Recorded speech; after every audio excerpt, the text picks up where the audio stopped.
বিয়ের পর শ্বশুর বাড়িতে ঘুরতে গিয়েছি। আমার একমাত্র শালিকা সকালে তার হাতের গরম গরম চা নিয়ে এলো। হাসি মুখে শালিকাকে বললাম, শালিকা তোমার চোখগুলো তোমার বোনের চেয়েও বেশি সুন্দর। বউ দরজায় দাঁড়িয়ে শুনে ফেললো। তারপর থেকেই আমার শ্বশুর বাড়ি যাওয়া বন্ধ। বউ বলে দিল, যেদিন আমার বোনের বিয়ে হবে সেদিন তুমি শ্বশুর বাড়ি যেতে পারবে, তার আগে না। অফিসের কলিগ শান্তার সাথে হেসে দুদিন দুটো সেলফি তুলেছিলাম। শান্তা আমার আইডি ট্যাগ করে ফেসবুকে আপলোড করে দিল। বউ সেই ছবিগুলো দেখার পর সেদিন রাতে অফিস থেকে বাড়ি ফেরার পর দাঁত কেলিয়ে বউয়ের সাথে পুরো 600 ছবি তুলতে হয়েছিল। পরের দিন অফিসে যেও আমার দাঁত কেলানি বন্ধ হচ্ছিল না। কলিগ শামসুল ভাই বললেন তার মেয়ের হাত ভেঙে গেছে, হসপিটালে ভর্তি। কথাটা শোনার পরও আমার দাঁত কেলানি বন্ধ হচ্ছিল না। এই দেখে শামসুল ভাই আমাকে রামদালাই দিয়ে চলে গেল। সে তো আর জানে না বউয়ের সাথে দাঁত কেলানি 600 ছবি তোলার পর আমার মুখ আর বন্ধ হচ্ছে না।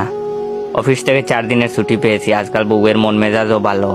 রাতে খেতে খেতে বসেছি, এমন সময় ডোরবেল বেজে উঠলো। বউ গিয়ে দরজা খুললো। পাশের ফ্ল্যাটের বাবি এসেছেন, হাতে একটা বাটি। বাবি হেসে হেসে আমার বউকে বললেন, ভাই সেদিন ফেসবুকে পোস্ট দিয়েছিলেন শুটকি ভর্তা খেতে ইচ্ছে করছে, মেসেঞ্জারেও নক দিয়েছিলাম।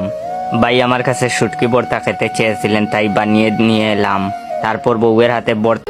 আর ভিডিওটা কেমন লাগলো অবশ্যই কমেন্ট করে জানাবেন। ধন্যবাদ।